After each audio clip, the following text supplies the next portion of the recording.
The phone trembled in Madison's hand as she stared at the three numbers glowing on the screen.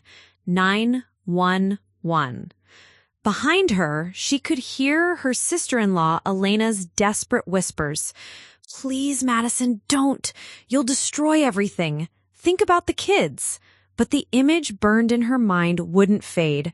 Her brother Derek's hand connecting with Elena's face, the sound that cracked through the kitchen like thunder, the way 4-year-old Sophie had frozen mid-bite at her cereal bowl. Some decisions change everything.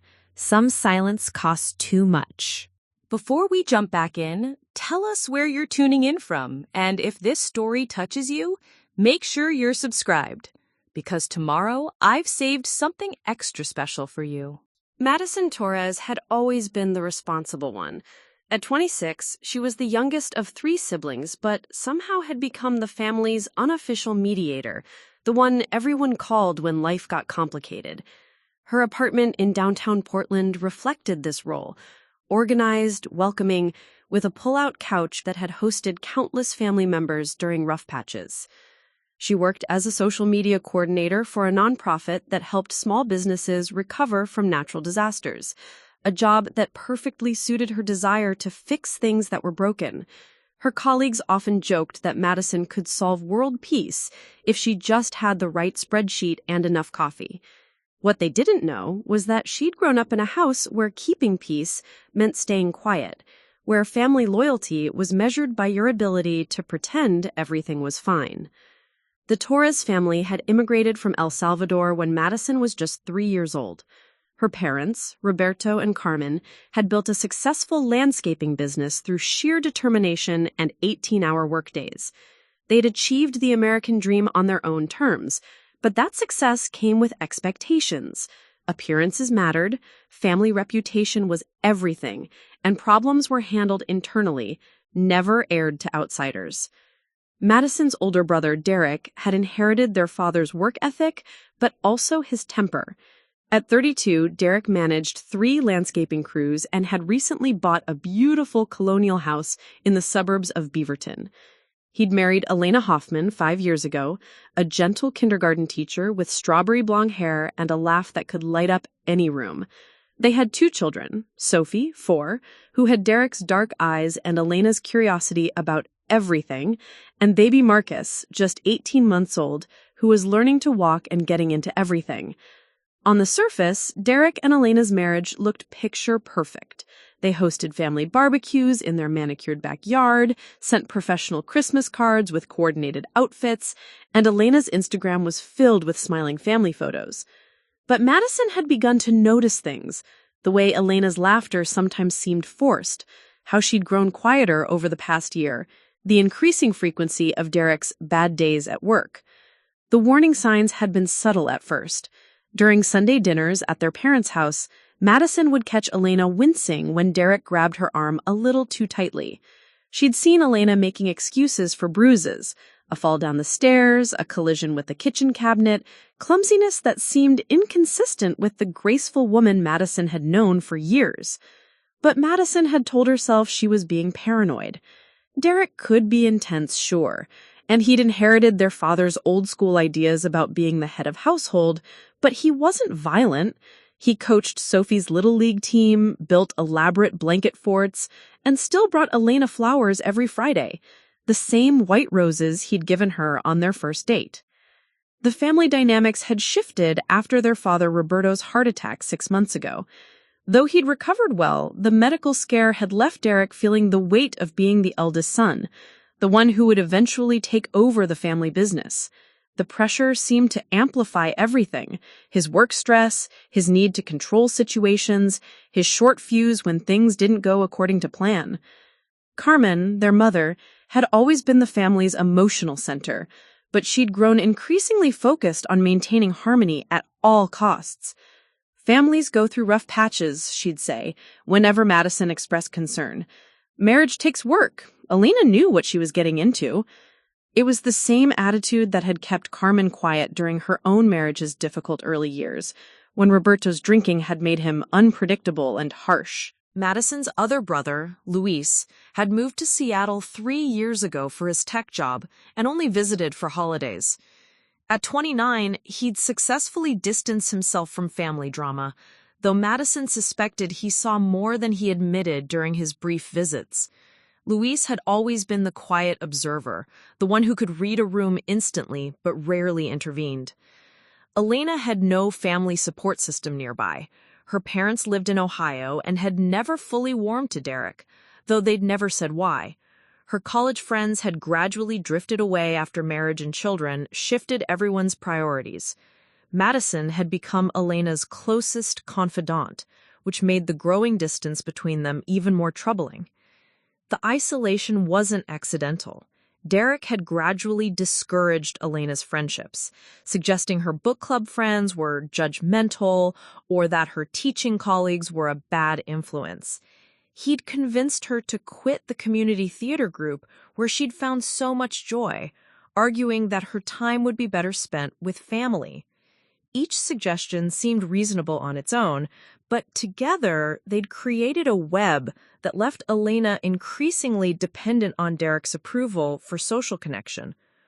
Madison's apartment had become Elena's refuge during the day. She'd stop by after dropping Sophie at preschool, sometimes with baby Marcus in tow, and they'd share coffee while Madison worked remotely.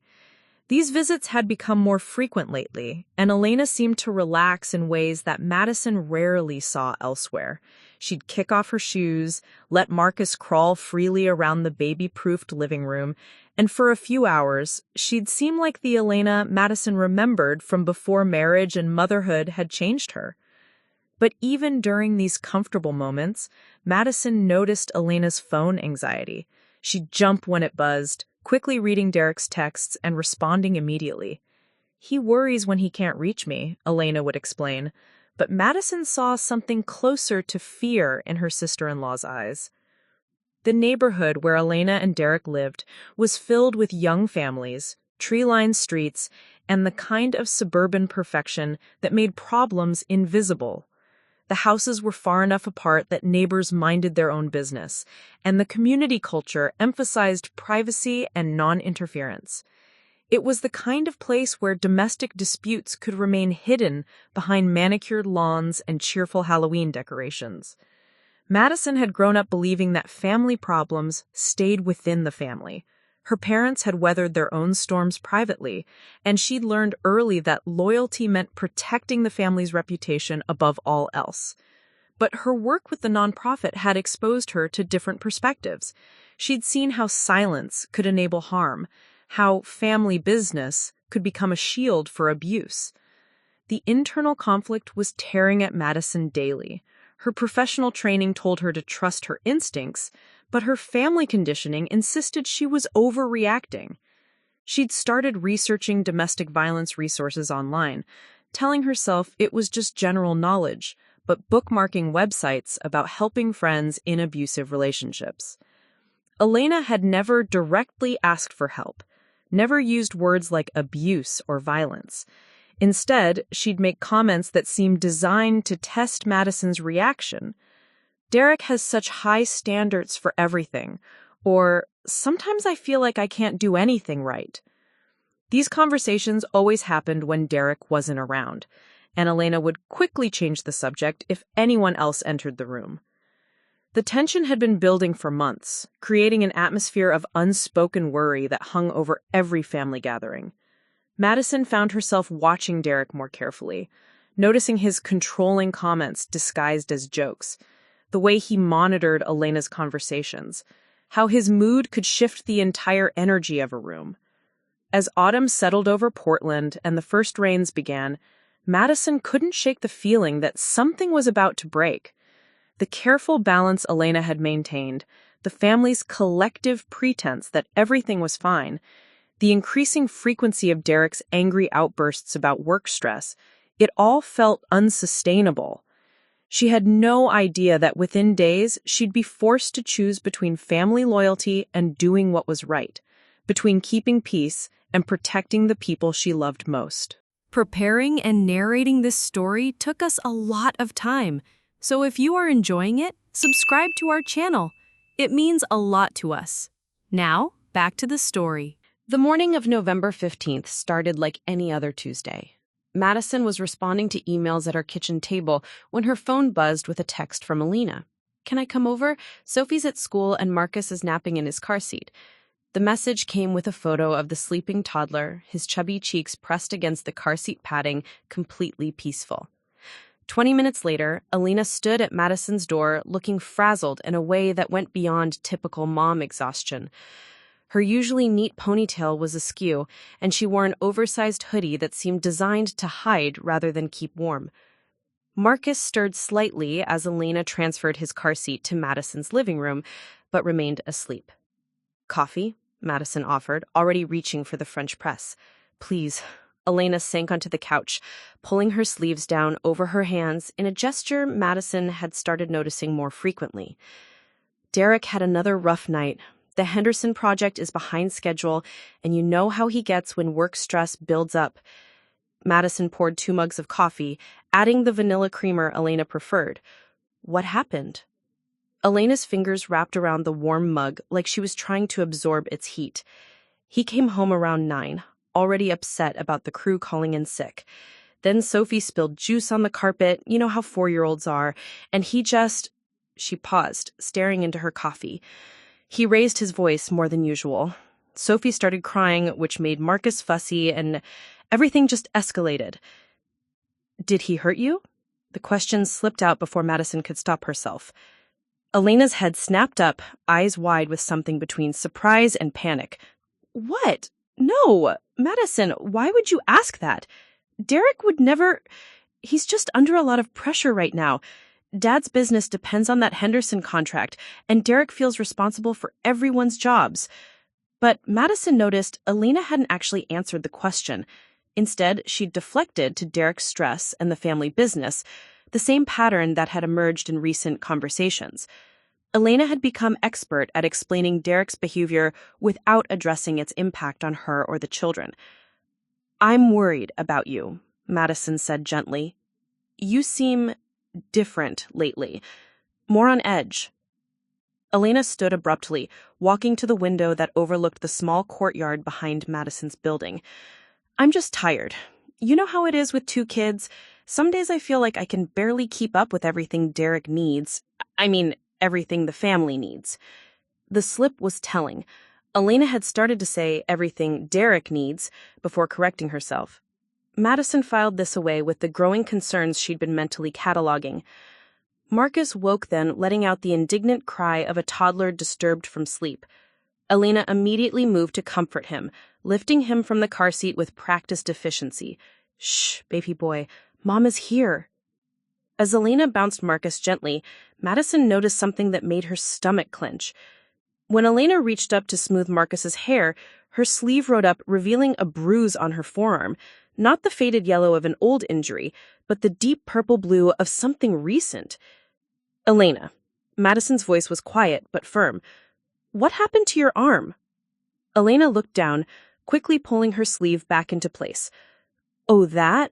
I was carrying laundry baskets down to the basement yesterday and misjudged the door frame. You know how narrow that stairway is?" She laughed, but it sounded hollow. "I'm such a klutz lately." The explanation came too quickly, too polished, like something she'd rehearsed. Madison had helped Elena move into that house. She knew the basement doorway was wide enough for furniture, but challenging the story would only make Elena retreat further. Instead, Madison tried a different approach. "How are things with Derek generally, beyond work stress?" Elena's shoulders tensed. "They're fine. Good. Marriage has ups and downs, you know? Your mom always says the first few years are the hardest, and with the kids and the business pressure..." She trailed off, then seemed to remember she was supposed to sound convincing. "We're working through things. Derek is a good father. He loves Sophie and Marcus so much. But how does he treat you?" The question hung in the air. Elena continued bouncing Marcus, but her movements became more agitated. "He treats me fine, Madison. Why are you asking these questions? Has someone been saying something?" "No one's been saying anything. I'm asking because I care about you." "Well, you don't need to worry. Derek provides for us, he works hard, and he's trying to build something for our future. If he gets frustrated sometimes, that's normal. Men have different ways of handling stress. Madison recognized her mother's words in Elena's response. Carmen had been saying variations of men handle stress differently for decades, using it to explain away everything from her husband's drinking years ago to Derek's increasingly volatile moods. Elena, if Derek ever... Stop. Elena's voice was sharp enough to make Marcus look up at her with wide eyes. She immediately softened her tone, kissing the baby's forehead. I'm sorry, I don't like these conversations. They make me feel like I'm betraying my husband. There it was, the word that cut to the heart of everything. Betrayal. In Elena's mind, seeking help or even acknowledging problems constituted a betrayal of Derek, of their marriage, of the family unit they'd built together. Madison's phone rang, breaking the tension. Derek's name appeared on the screen. Elena's entire body went rigid. Don't tell him I'm here, she whispered urgently. Madison answered, keeping her voice casual. Hey, Derek. Madison, have you seen Elena? She's not answering her phone, and I need her to pick up my dry cleaning before the shop closes. Madison looked at Elena, who was shaking her head frantically. No, I haven't seen her today. Maybe she's at the grocery store. You know how spotty cell service is in that Whole Foods? Yeah, maybe. Tell her to call me if you hear from her, okay? I need those shirts for tomorrow's client meeting. Will do. After hanging up, Madison watched Elena slump with relief. You turned your phone off? The battery died, Elena said, but Madison could see the phone clearly in Elena's purse, the screen lighting up with notifications. Another lie, small but significant. Elena, why don't you want him to know you're here?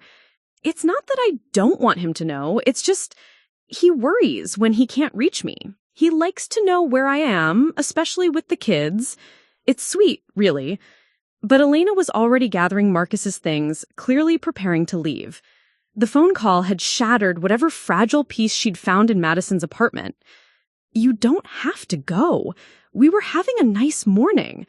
I need to get that dry cleaning, Elena said, avoiding Madison's eyes. And I should be home when Sophie gets off the school bus. Derek likes us to have a routine. As Elena loaded Marcus back into his car seat, she paused. Madison, I need you to promise me something.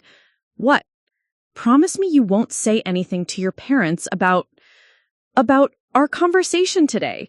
They worry enough about Derek and the business, and I don't want them thinking I'm not grateful for everything he does for us.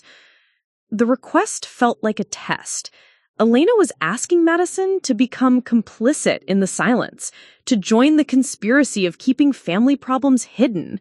It was the same request their mother had made years ago when their father's drinking had gotten bad. Don't tell anyone. Don't make it worse. Keep the family together. Elena, promise me, Madison, please? Madison looked into Elena's eyes and saw something that chilled her.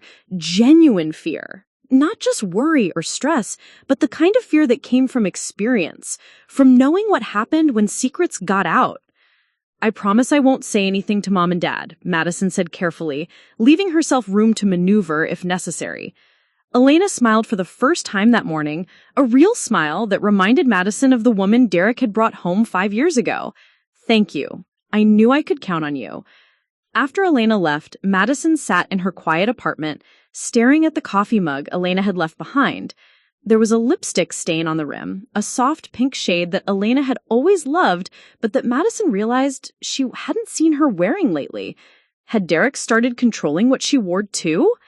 Madison picked up her laptop and did something she'd been avoiding for weeks. She Googled signs of domestic abuse and began reading with growing dread as she recognized pattern after pattern in Elena's behavior. The isolation from friends, the explanations for injuries, the fear of her husband's reactions, the way she'd started blaming herself for his moods. But the final item on one list made Madison's hands shake. Victim may deny abuse is occurring and become defensive when questioned. Every conversation she'd had with Elena suddenly took on new meaning. The defensiveness wasn't protection of Derek, it was protection of the carefully constructed reality Elena needed to maintain to survive. As evening fell over Portland, Madison realized she was facing a choice she'd never wanted to make. She could continue pretending she didn't see what was happening, could maintain the family peace that everyone seemed so desperate to preserve, or she could acknowledge that her silence was enabling something that was only going to get worse. That night, she couldn't sleep. Every time she closed her eyes, she saw Elena's bruised arm and heard the fear in her voice when Derek's call had come through. Somewhere across town, in a perfect suburban house with a perfect lawn, her sister-in-law was lying awake too, probably calculating how to explain away the next mark, the next excuse, the next accident. The catalyst had been building for months, but Madison was only just beginning to understand that the explosion was inevitable. 3 days after Elena's visit, Madison found herself sitting in the parking lot of Riverside Elementary School at 3:15 p.m., waiting for Sophie's dismissal. She'd volunteered to pick up her niece, something she'd never done before, but Elena had seemed genuinely grateful for the help. "Derek's crew is working late on the Henderson project, and I promised I'd bring dinner to the site," Elena had explained over the phone that morning. Madison watched the stream of children pouring out of the brick building, their backpacks bouncing as they ran toward waiting cars and buses. When she spotted Sophie's distinctive purple jacket, Madison waved from her Honda Civic. Sophie's face lit up when she recognized her aunt, and she bounded over with the uninhibited joy that only 4-year-olds possessed. "Aunt Madison! Why are you here? Where's Mommy?" Sophie scrambled into her booster seat, already chattering about her day. "Mommy had some errands to run, so I get you all to myself this afternoon," Madison said, adjusting the rearview mirror to see her niece better. "How was school today?"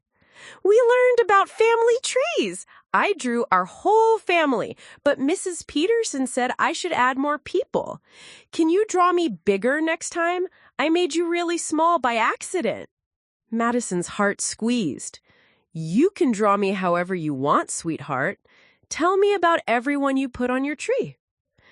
As Sophie launched into a detailed explanation of her artwork, Madison drove toward Elena's house. But something made her take a detour through Laurelhurst Park instead. The afternoon was crisp and clear, perfect for the playground, and she wanted to spend time with Sophie away from the house where tension seemed to live in the walls. At the park, Sophie ran straight for the swings, demanding to be pushed super high, but not scary high. As Madison pushed the swing, Sophie's legs pumping enthusiastically, she decided to ask some gentle questions. "Sophie, do you like living in your house?" "Uh-huh. I have the best room ever, and Marcus has all these toys, and Mommy makes really good pancakes on weekends." "That sounds wonderful. Is Daddy happy at home too?" Sophie's legs stopped pumping and the swing began to slow down. "Daddy works really hard. Sometimes he's tired when he comes home, and Mommy says we have to be extra quiet so he can rest." "What happens if you're not quiet?" Sophie twisted in the swing to look at Madison directly. "Daddy gets sad, and then Mommy gets sad. So I try really hard to be good, but sometimes I forget and use my outside voice inside." The innocence in Sophie's explanation broke Madison's heart. This 4-year-old was already learning to manage adult emotions, to make herself smaller to avoid triggering her father's anger. "Sophie, has Daddy ever scared you?" "Not me. Daddy never yells at me or Marcus. Only sometimes at Mommy, but that's because she makes mistakes with the house stuff." Madison felt like ice water had been poured down her spine. "What kind of mistakes?" "Like forgetting to buy the right bread, or leaving Marcus's toys in the living room, or talking too long on the phone with Grandma Carmen. Daddy says the house should be peaceful when he comes home from work, and sometimes Mommy forgets." The casual way Sophie recited these mistakes revealed how normalized Derek's criticism had become. Elena was being held to impossible standards, with Derek deciding what constituted proper household management and punishing her when she fell short. "Does Daddy yell loud when Mommy makes mistakes?" Sophie nodded solemnly. "Really loud, and Mommy cries sometimes after, but she tells me it's because she's sorry for not being better. She says adults have big feelings that are hard to handle. Madison pushed the swing gently, her mind racing. Elena was not only enduring Derek's abuse, but protecting her children by taking full blame, teaching them that his behavior was a reasonable response to her failures. Sophie, do you remember what happened a few nights ago when Daddy came home upset about work? Sophie's face clouded. I spilled my juice. Daddy got really mad, and his voice was so loud that Marcus started crying. Mommy picked up Marcus and took him upstairs, but I could still hear Daddy talking loud downstairs. Were you scared? A little, but Mommy came back and said everything was okay. She gave me extra cuddles and sang the butterfly song until I fell asleep. Madison realized Elena was working overtime to shield her children from the worst of Derek's behavior, absorbing his anger, and then providing comfort to the kids afterward. It was an exhausting cycle that was slowly destroying Elena and teaching the children that volatility was normal in relationships. After an hour at the park, Madison drove Sophie home. As they pulled into the driveway of the colonial house, Madison noticed Derek's truck wasn't there yet. A relief, since she wasn't sure she could look at her brother normally after what Sophie had told her. Elena opened the front door before they reached it, looking relieved. "There are my favorite people. Did you have fun with Aunt Madison?" "We went to the park, and I went really high on the swings, and Aunt Madison bought me goldfish crackers from the snack bar." Sophie launched into Elena's arms with the day's adventures. Madison followed them inside, noticing details she'd missed before. The house was immaculate in a way that felt stressful rather than comfortable. Magazines perfectly aligned on the coffee table, no toys visible in the living room. Everything positioned as if for a photo shoot. It was the kind of perfection that required constant maintenance and vigilance. "Thank you so much for picking her up," Elena said, smoothing Sophie's hair. "I know it was out of your way." "It wasn't a problem at all. Sophie and I had a great time." I paused, but then decided to push gently. "She's such a thoughtful kid, very aware of other people's feelings." Elena's smile flickered slightly. "She's always been sensitive. Sometimes I worry she notices too much." Kids are perceptive. They pick up on tension even when we think we're hiding it. "Is everything okay, Madison? You seem, I don't know, different lately? More serious?" Elena looked at Elena, really looked at her. In the afternoon light streaming through the kitchen window, she could see the careful concealer under her left eye, the way she held her left shoulder slightly higher than her right, the nervous habit of touching her wedding ring when she felt uncertain. "Elena, I need to ask you something, and I need you to really think about your answer." Elena's body language immediately shifted to defensive. "Madison, please don't start with the questions again. Are you safe in this house?" The question hung between them like a live wire. Elena glanced toward the stairway where Sophie had gone to put her backpack in her room, then back at Madison. "Of course I'm safe. This is my home. Derek is my husband." "That's not what I asked. I asked if you're safe." Elena's eyes filled with tears. She immediately tried to blink away. "I can't have this conversation with you." "Why not?" "Because it's not fair to Derek. Because it's not your business. Because talking about problems makes them bigger than they need to be." Madison recognized her mother's words again. "Elena, some problems are already big. Talking about them doesn't make them bigger. It just stops pretending they're small." "I need you to go." Elena's voice was quiet but firm. "Derek will be home soon, and he doesn't like it when people are here without him knowing in advance." The admission slipped out before Elena could stop it. She immediately looked stricken, realizing what she'd revealed. "He doesn't like people being here?" Madison asked gently. Elena's face crumpled. "He likes to know what's happening in his house. It's not controlling. It's just, he works so hard to provide for us, and he wants his home to be his sanctuary. Is that so wrong?" Madison's heart broke watching Elena struggle to justify Derek's isolation tactics. Elena, healthy relationships don't require you to clear guest visits in advance. Stop. Elena's voice was sharp now. Just stop. I can't listen to this anymore. You're making me feel crazy, like I can't trust my own judgment about my own marriage. I'm not trying to make you feel crazy. I'm trying to help. Then help by trusting that I know my own life better than you do. Elena walked to the front door and held it open, a clear signal that the conversation was over. Madison had no choice to leave, but as she reached the threshold, she turned back. Elena, if you ever need help, any kind of help, you can call me, day or night. I won't ask questions, I won't judge, I'll just help. Do you understand? Elena nodded, tears flowing freely now. I understand. But Madison, I need you to understand something too. I love my husband. I chose this life. Whatever problems we have, we'll work through them together, as a family. As Madison drove home through the darkening Portland streets, she realized she'd reached a point of no return.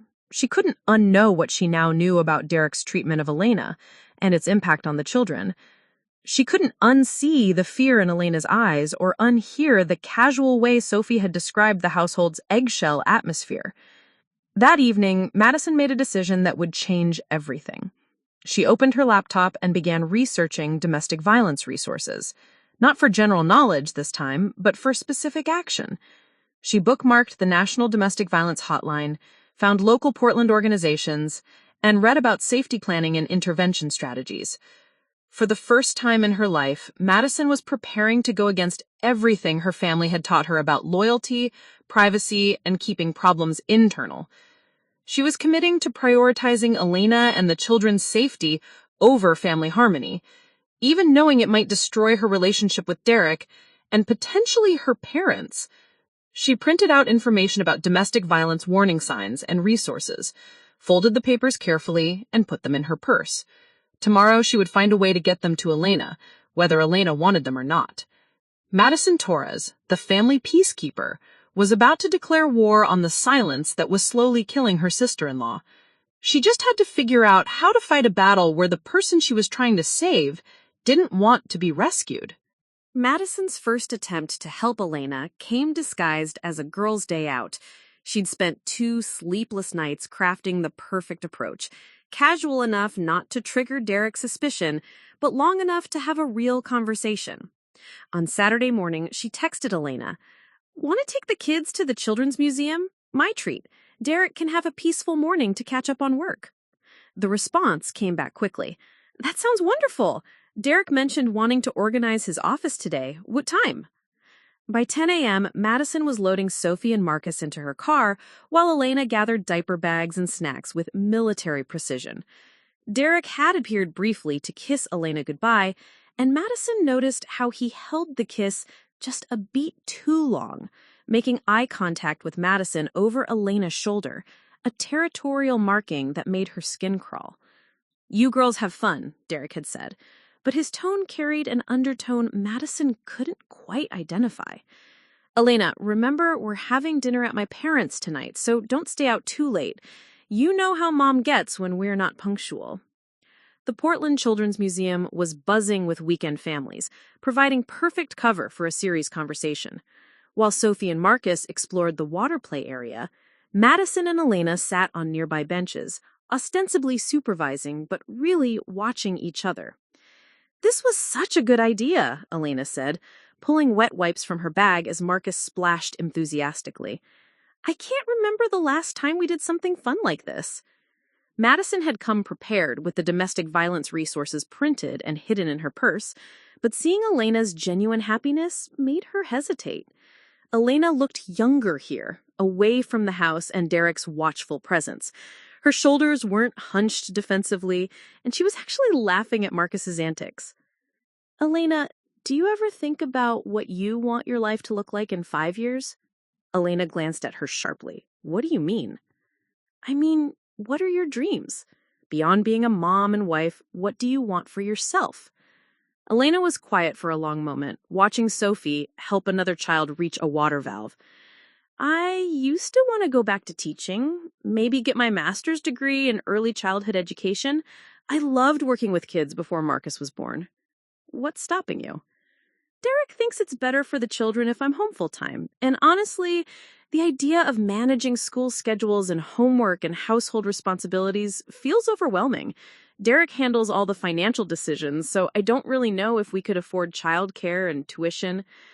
Madison filed away the information about Derek controlling the finances, another classic isolation tactic. Have you ever looked into the actual costs? Maybe there are scholarships or part-time programs? Elena's expression clouded. Madison, why are you pushing this? Derek provides well for us. I have a beautiful home, healthy children, and I don't have to worry about career stress. Most women would be grateful for what I have. I'm not saying you should be ungrateful. I'm saying you should have choices. I do have choices. I chose Derek. I chose this life. I chose to prioritize my family. But as Elena spoke, Madison noticed she was unconsciously rubbing her left wrist, where a thin bracelet covered what looked suspiciously like finger-shaped bruises. The gesture seemed automatic, protective. Elena, what happened to your wrist? Elena looked down, immediately pulling her sleeve to cover the bracelet. Nothing. I burned it on the oven door yesterday. Derek felt terrible. He'd asked me to have dinner ready early because of his client call, and I was rushing. The explanation came with practiced ease, but Madison caught the telling detail. Derek felt terrible about Elena's injury, but only because his dinner request had caused her to rush. The focus remained on Derek's feelings and needs rather than Elena's pain. Marcus chose that moment to slip on the wet floor, letting out a wail that echoed through the museum. Elena immediately jumped up, but Madison was closer and scooped up the toddler first. It's okay, buddy, just a little tumble, Madison soothed, checking him for injuries. Marcus clung to her briefly before reaching for his mother. As Elena comforted Marcus, Madison noticed how automatically Elena began apologizing, to Madison for the disruption, to nearby families for the noise, to Marcus for not preventing his fall. It was a reflexive response that spoke to someone accustomed to taking responsibility for everyone else's comfort. After lunch in the museum cafe, while the children napped in their strollers, Madison finally found her opening. She pulled the folded papers from her purse, her heart hammering. Elena, I printed some information I thought you might find interesting. Elena glanced at the papers and immediately tensed. What kind of information? Resources, support groups, just options to be aware of? Elena's face went white, then flushed red. Madison, what the hell are you doing? It was the first time Madison had ever heard Elena swear, and the vehemence in her voice caused other museum visitors to glance their way. I'm trying to help. By giving me pamphlets about domestic violence in public where anyone could see? Madison realized Elena had recognized the materials immediately, which meant she'd encountered similar resources before. Elena, just look at them. You don't have to do anything, just know. Elena stood abruptly, her chair scraping against the floor. We're leaving, now. The drive back to Elena's house was tense and silent, broken only by Sophie asking why Mommy seemed sad. Elena's knuckles were white on the stroller handle as Madison walked them to the front door. Elena, please don't shut me out. I'm scared for you. She whirled around, her eyes blazing. You want to know what I'm scared of? I'm scared of people like you who think they know better than I do about my own life. I'm scared of losing my children because someone decides I'm an unfit mother for staying with their father. I'm scared of being homeless and broke because I listened to someone who's never been married, never had children, never had to make the kind of sacrifices I make every day. The words hit Madison like physical blows. Elena, I would never... You would never what? Call social services? Try to convince me to leave? Turn my own family against me? Elena's voice was rising, and Sophie was watching with wide, frightened eyes from behind the screen door. I would never hurt you or the children. Then stop. Stop asking questions, stop pushing, stop trying to save me from a life I chose. Elena's voice broke slightly. "I can't handle this pressure from you on top of everything else." As Elena disappeared into the house, Madison stood on the porch feeling like she'd made everything worse. Her first attempt at intervention had not only failed, but potentially damaged Elena's trust in her permanently. That evening, Madison's phone rang. Derek's name appeared on the screen, and she answered with trepidation. "Madison, I hear you and Elena had some kind of disagreement today." Madison's blood went cold. Elena had told Derek about the domestic violence pamphlets. "We had a misunderstanding, but Elena's pretty upset. She feels like you're trying to interfere in our marriage. I'm not sure why you think our relationship is any of your business." "I care about Elena and the kids. I just want them to be happy." "They are happy. Elena's a little sensitive right now. You know how women get sometimes. But she doesn't need people putting ideas in her head about problems that don't exist." The dismissive way Derek referred to how women get made Madison's skin crawl. "Derek, if Elena ever felt unsafe in her own home, with her own husband?" Derek's laugh was cold. "Madison, I think you've been spending too much time reading articles online. Elena and I have a good marriage. We work through our problems like adults, without outside interference." The threat was subtle, but clear. "Stay out of our business, or there will be consequences." After Derek hung up, Madison realized she'd underestimated how quickly Derek would move to isolate Elena further. By Monday morning, Elena wasn't answering texts or calls. When Madison drove by the house Tuesday afternoon, Derek's truck was in the driveway, despite it being a workday. Madison's attempt to help had backfired spectacularly. Instead of opening a door for Elena to seek help, she'd given Derek ammunition to tighten his control. Elena was now more isolated than before, and Madison had lost her position as a trusted confidant. But she'd also learned crucial information. Elena was familiar enough with domestic violence resources to recognize them instantly, which meant she knew what was happening to her. Derek's immediate response to control the narrative showed how threatened he felt by outside intervention. And most importantly, Elena's explosive reaction revealed the depth of her fear, not just of Derek, but of the entire system that might separate her from her children. Madison realized her approach had been wrong, but her instincts had been right. Elena was in danger, and that danger was escalating. The question now was whether Madison could find a way to help that didn't make Elena's situation worse. Late that night, Madison called the National Domestic Violence Hotline herself. If she was going to help Elena, she needed to understand how to do it safely, strategically, and without putting Elena at greater risk. The first trial had failed, but Madison was learning the rules of a game she never wanted to play. 2 weeks of silence stretched between Madison and Elena like a chasm. Madison's texts went unanswered, her calls straight to voicemail. When she drove past Elena's house, the curtains were always drawn, and Derek's truck seemed to be there more often than usual. It was as if the family had vanished behind their perfect suburban facade. The breaking point came on a Thursday evening when Madison received an unexpected call from her mother, Carmen. "Madison, we need to talk. Can you come over tonight?" Carmen's tone was formal, cold in a way Madison hadn't heard since her teenage years, when she'd been caught sneaking out. Within an hour, Madison found herself sitting at her parents' kitchen table, facing both Carmen and Roberto, their expressions grave. "Derek came to see us today," Carmen began without preamble. "He's very concerned about you." Madison's stomach dropped. "Concerned about me?" Roberto leaned forward, his weathered hands clasped on the table. "He says you've been harassing Elena, trying to convince her to leave him, that you gave her papers about divorce lawyers and women's shelters." "That's not what happened," Madison said, but she could hear how defensive she sounded. Then tell us what did happen, Carmen said, her voice sharp, because according to Derek, you've been filling Elena's head with lies about their marriage, making her question her husband's love, trying to break up their family.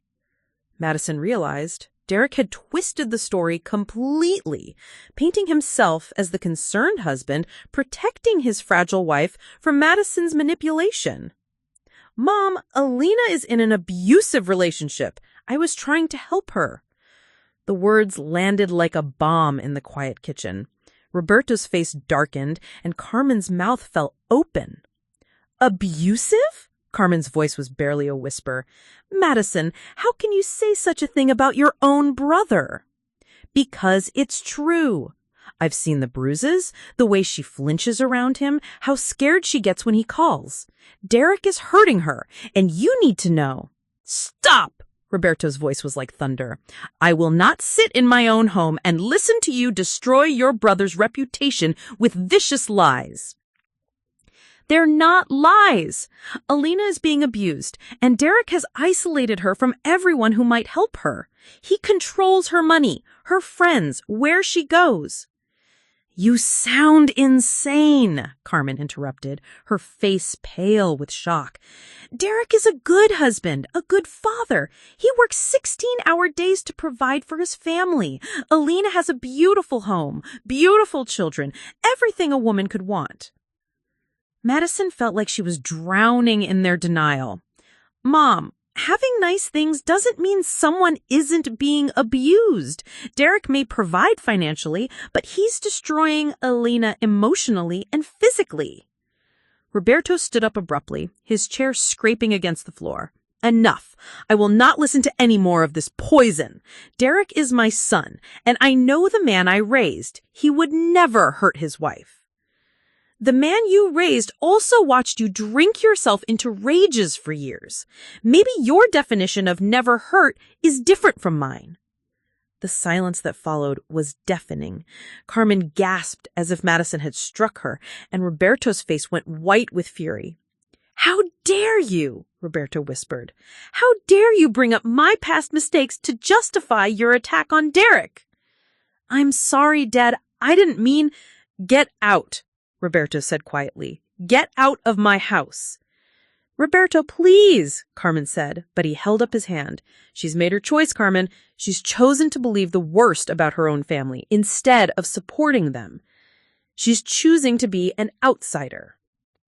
Madison looked at her mother, hoping for some support, some acknowledgement that Madison's concerns might be valid.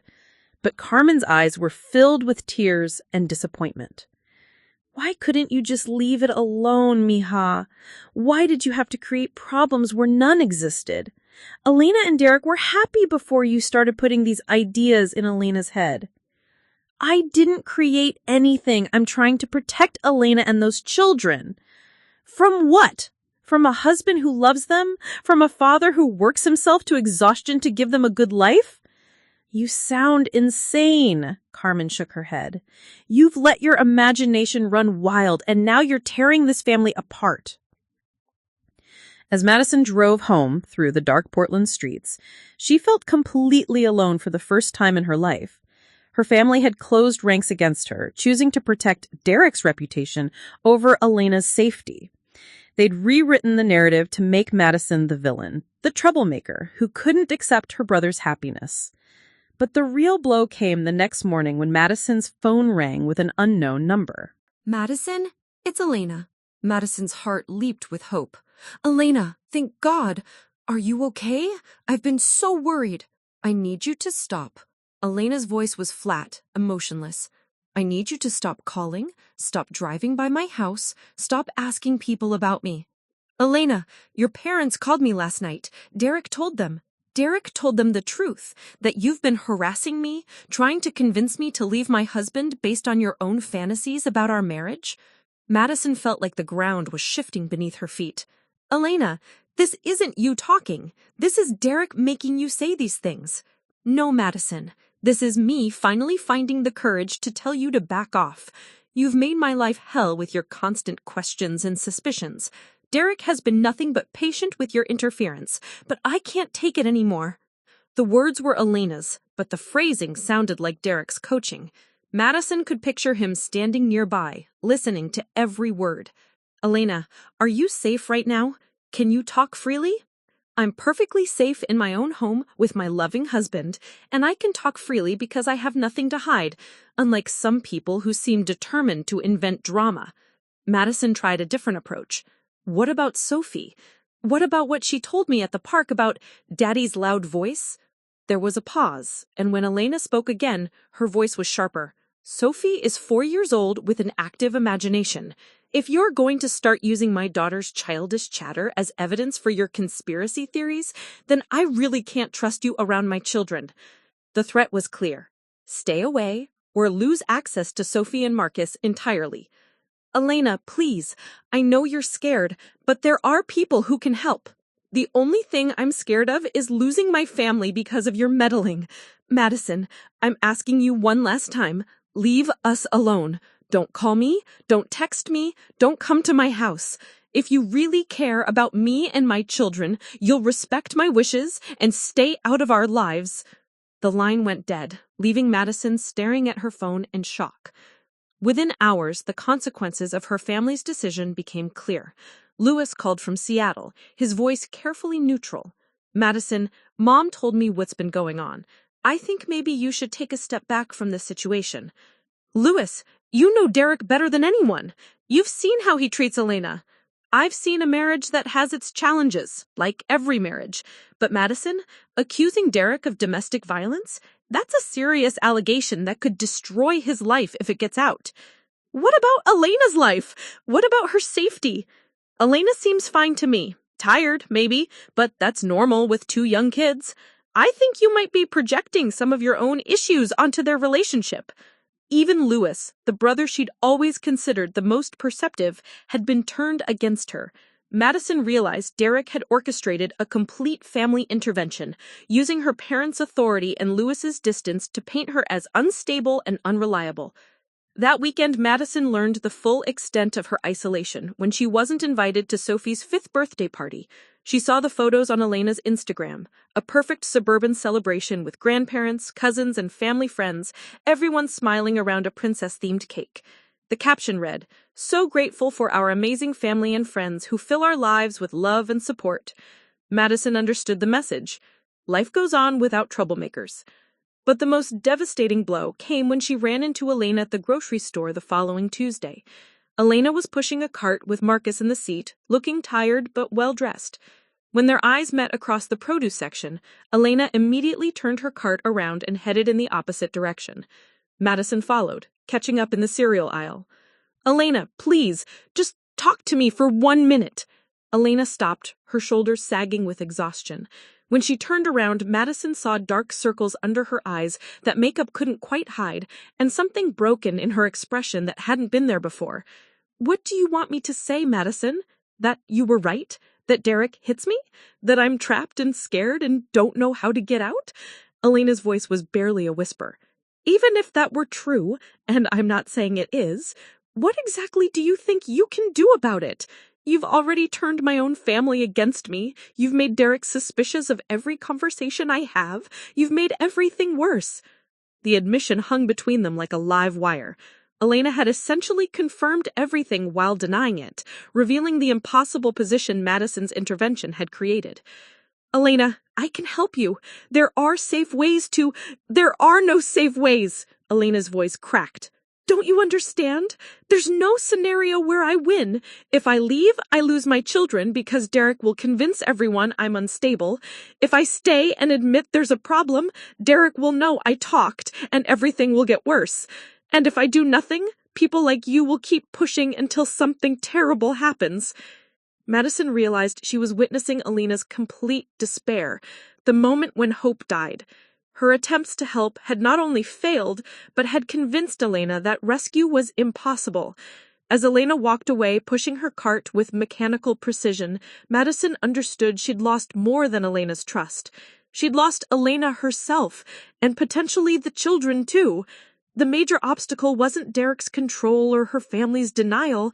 It was the fact that her intervention had made Elena's situation exponentially more dangerous while eliminating herself as a potential lifeline. Standing alone in the cereal aisle, surrounded by the ordinary sounds of grocery shopping, Madison realized she was facing the darkest possible outcome. Elena was more trapped than ever, and Madison was powerless to help. 3 weeks after the grocery store encounter, Madison sat in a circle of folding chairs at the downtown Portland YWCA, listening to stories that made her own family drama feel small. The domestic violence support group met every Thursday evening, and Madison had been attending for 2 weeks, not as someone seeking help for herself, but as someone learning how to help others. The hardest part, said Janet, a woman in her 50s with graying hair and kind eyes, was realizing that my own good intentions were putting my daughter in more danger. I thought love was enough. I thought if I just kept trying different approaches, I could save her. Madison's throat tightened. Janet's daughter had been killed by her abusive husband 6 months after Janet's last intervention attempt. The group facilitator, Dr. Sarah Chen, was a survivor herself who'd gone on to become a licensed clinical social worker specializing in domestic violence. Family members and friends often struggle with what we call rescue fantasy, she explained. The belief that if you just find the right words, the right approach, the right resources, you can convince someone to leave an abusive relationship. But abuse isn't a logical problem with a logical solution. Madison had learned more in these 2 weeks than in months of online research. She'd discovered that the average abuse victim leaves and returns 7 times before permanently escaping, that the most dangerous time for an abuse victim is when they're planning to leave or have just left, that well-meaning intervention often backfires by alerting the abuser to increased scrutiny. Most importantly, she'd learned that Elena's reaction hadn't been unusual or a sign of weakness. It had been survival instinct. "Madison," Dr. Chen said gently, "you mentioned last week that you feel like you've made everything worse for your sister-in-law. Can you tell us more about what you've learned from that experience?" Madison took a shaky breath. "I've learned that I was operating from a place of privilege. I've never been in an abusive relationship, never had to choose between my safety and my children's security, never had to weigh the risks of staying against the risks of leaving. I thought Elena's choices were simple because I didn't understand the complexity of her situation." "What would you do differently now?" asked Marcus, a soft-spoken man whose sister had escaped an abusive marriage with the group's help. "I would focus on maintaining the relationship instead of solving the problem. I would educate myself about safety planning instead of assuming I knew what Elena needed. I would work with professionals instead of trying to handle it alone." Madison paused, her voice growing stronger. "And I would understand that Elena's timeline might not match mine, but that doesn't mean she doesn't deserve support." Dr. Chen nodded approvingly. "Those are profound insights. The question now is, how can you apply them?" After the group session, Madison walked through downtown Portland's evening bustle, her mind clearer than it had been in weeks. She stopped at Pioneer Courthouse Square and called someone she'd been avoiding for a month. "Samantha, it's Madison Torres. We worked together on the Small Business Disaster Relief campaign last year.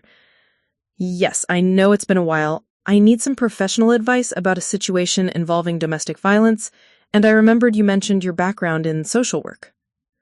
Samantha Hayes was a communications specialist who'd previously worked for Child Protective Services before transitioning to nonprofit marketing. Over coffee the next day, she listened to Madison's story without judgment. "The family's reaction isn't uncommon," Samantha said, stirring sugar into her latte. "Domestic violence thrives in systems that prioritize family unity over individual safety. Your parents' generation especially struggles with the concept that keeping families together isn't always the right choice. So how do I help Elena without making things worse? You rebuild the bridge slowly and carefully. No grand gestures, no confrontations, no ultimatums. You make yourself available, but without being pushy.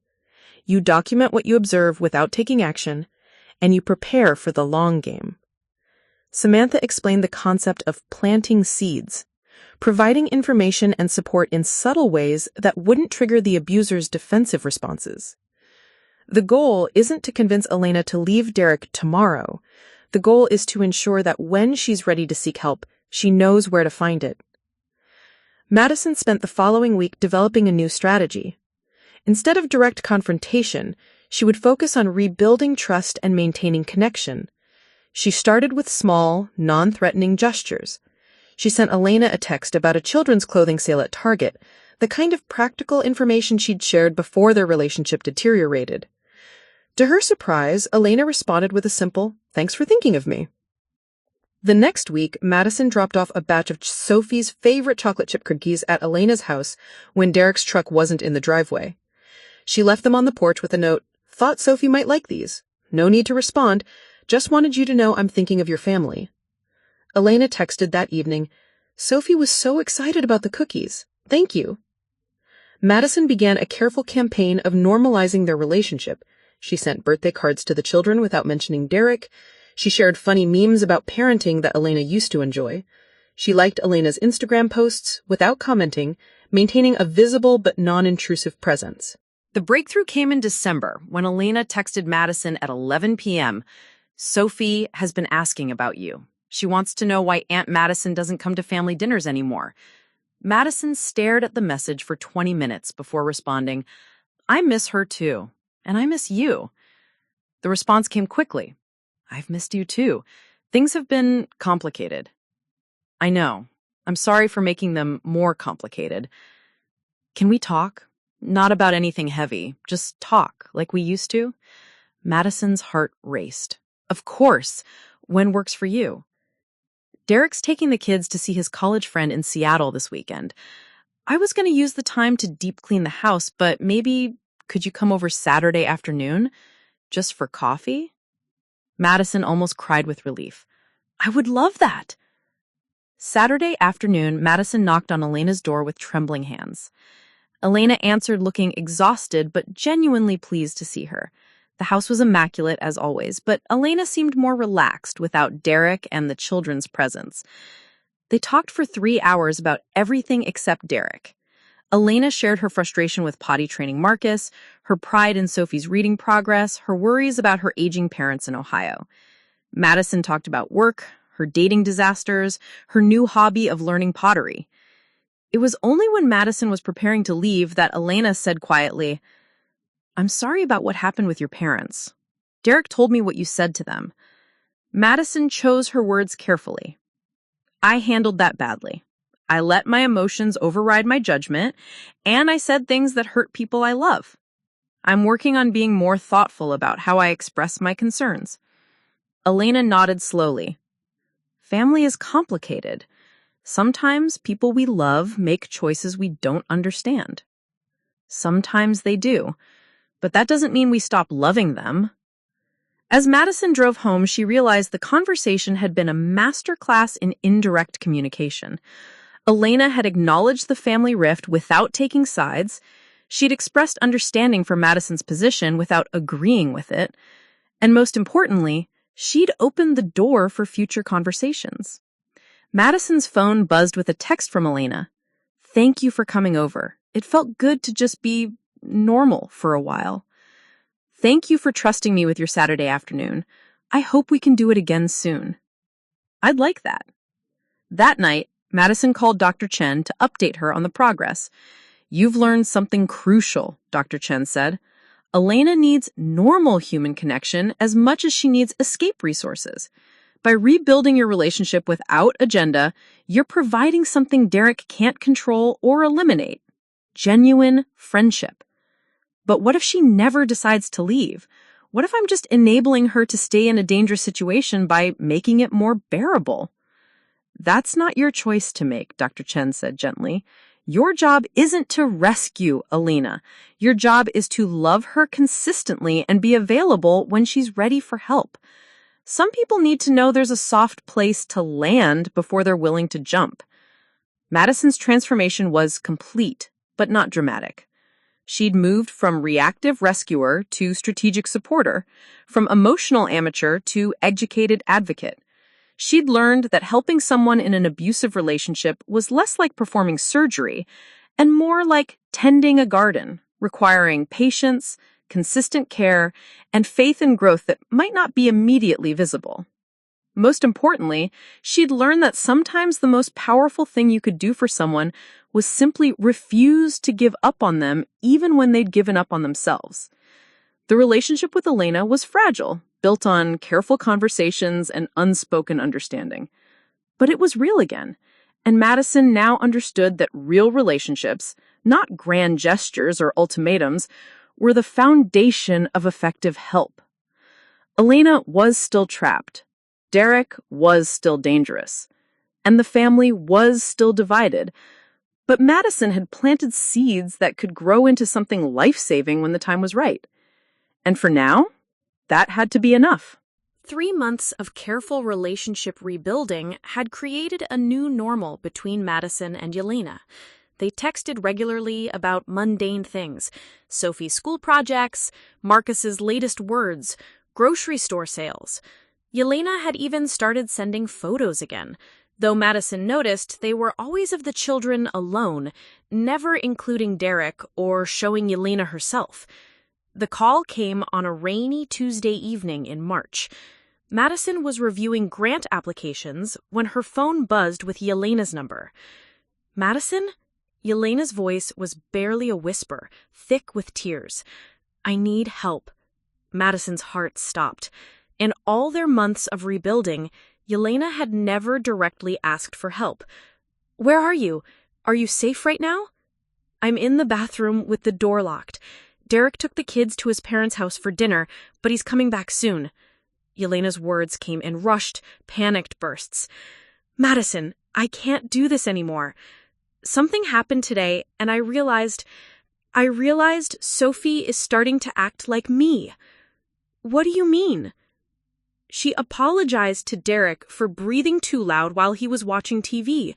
She's 4 years old, and she's already learning to make herself invisible." Elena's voice broke completely. "I can't let my children think this is normal. I can't let them grow up believing that love looks like walking on eggshells." Madison grabbed a pen and paper, her hands shaking. "Elena, do you have somewhere safe you can go tonight?" "I don't know.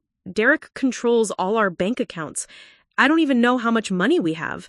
And he's made it clear that if I ever try to leave, he'll make sure I never see the kids again. He says no court would give custody to a woman with a history of mental instability." Madison's blood ran cold. Mental instability? "He's been documenting everything. Every time I cry, every time I seem overwhelmed, every mistake I make with the kids. He has videos on his phone of me having panic attacks, and he's written down dates and times when I've been erratic. He says it proves I'm an unfit mother." The sophisticated nature of Derek's psychological warfare was chilling. He'd been building a case against Elena for months, maybe years, creating evidence that would support his narrative if she ever tried to leave. "Elena, listen to me carefully. That evidence won't hold up in court if there's documentation of abuse. Have you ever taken photos of injuries? Kept records of incidents?" "No, I was too ashamed. And Derek always made it seem like my fault, like I was being dramatic about normal marriage stress." Madison thought quickly. "Do you have your phone with you?" "Yes. I want you to start documenting everything from this moment forward. Take photos of any injuries, write down exactly what happens with dates and times, save any threatening texts or emails. Can you do that?" "I think so. But Madison, I'm so scared. What if he finds out? What if he really does take the kids?" "That's not going to happen. I know people now, professionals who help with situations exactly like this. There are ways to leave safely with legal protection for you and the children." Elena was quiet for a long moment. "There's something else. Something I've never told anyone."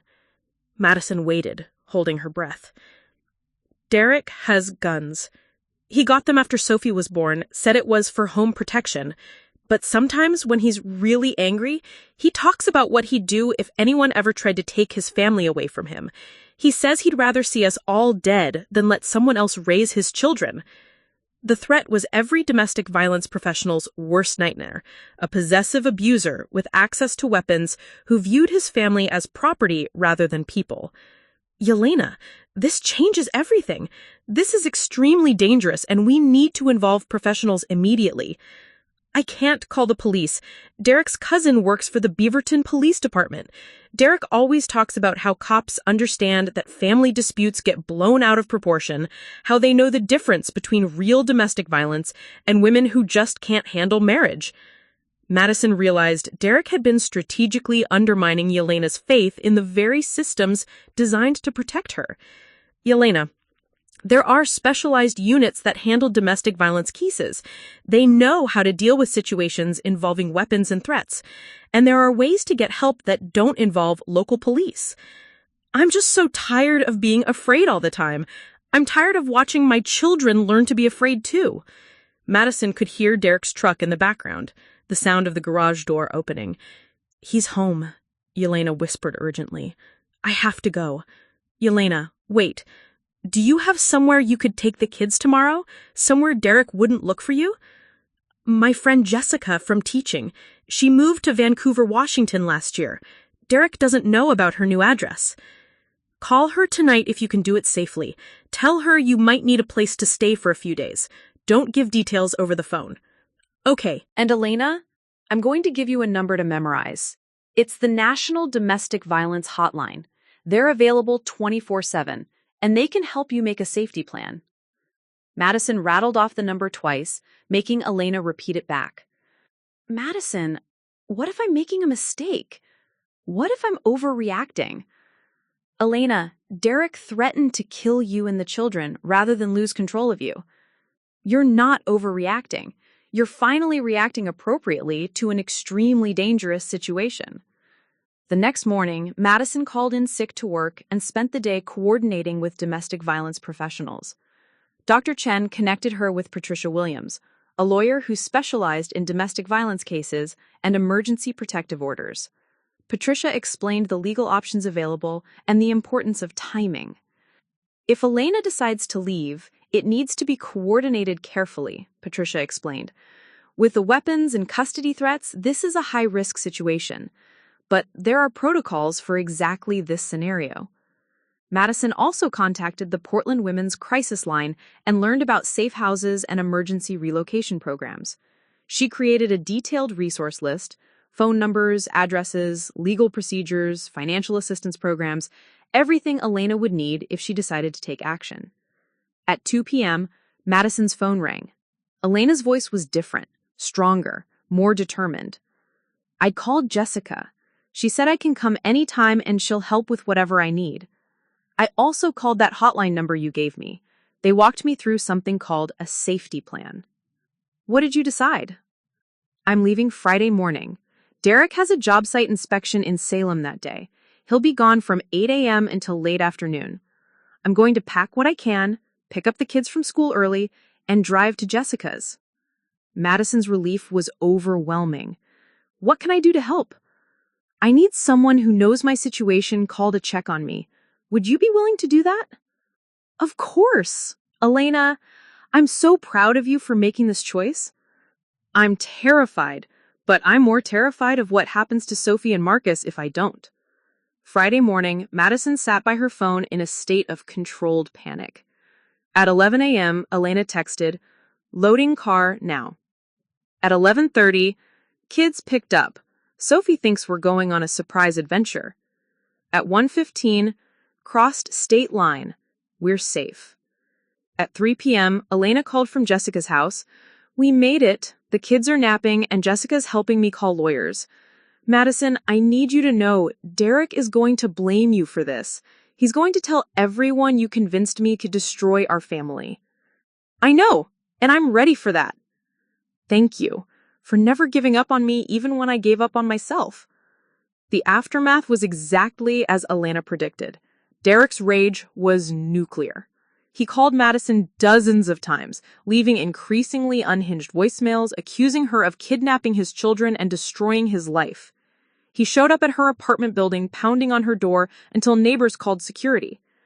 Roberto and Carmine were devastated, calling Madison in tears to beg her to convince Elena to come home. "You've destroyed our family," Carmine sobbed. "Those children need their father." But Madison stood firm. Those children need to be safe, and Elena deserves to live without fear. The legal battle was brutal, but swift. Patricia Wimes had prepared well, and Elena's documentation of threats, combined with the testimony of domestic violence experts about Derek's escalating behavior, convinced the judge to grant emergency custody to Elena, along with a restraining order. Derek's guns were confiscated, and he was ordered to undergo anger management counseling and supervised visitation with the children. 6 months later, Madison received a photo from Elena's new phone number. Sophie and Marcus were playing on a beach in Oregon, their faces bright, with the kind of carefree joy Madison hadn't seen since they were babies. Elena was in the photo too, for the first time in years, her smile genuine and unguarded. The text that accompanied it read, "Starting therapy next week. Sophie asked why Mommy smiles so much now. I told her some questions have really good answers." Madison framed the photo and placed it on her kitchen table, a reminder that sometimes the most important battles are the ones that take years to win. Elena had found her courage, the children were learning what safety felt like, and Madison had discovered that loving someone sometimes meant being willing to lose everything to help them save themselves. The family remained fractured. Roberto and Carmine still couldn't accept Derek's actions, and Luis maintained careful neutrality. But Elena and her children were building a new kind of family, one founded on respect rather than fear. Madison had learned that being a true advocate meant being willing to stand alone when standing together meant enabling harm. It meant choosing the long view over the easy path and understanding that sometimes the greatest act of love is refusing to keep someone else's dangerous secrets. The story didn't end with perfect healing or complete reconciliation, but it ended with Elena and her children safe, and with Madison understanding that sometimes that's the only victory that matters. Up next, you've got 2 more standout stories right on your screen. If this one hits the mark, you won't want to pass these up. Just click and check them out. And don't forget to like, subscribe, and turn on the notification bell so you don't miss any upload from us.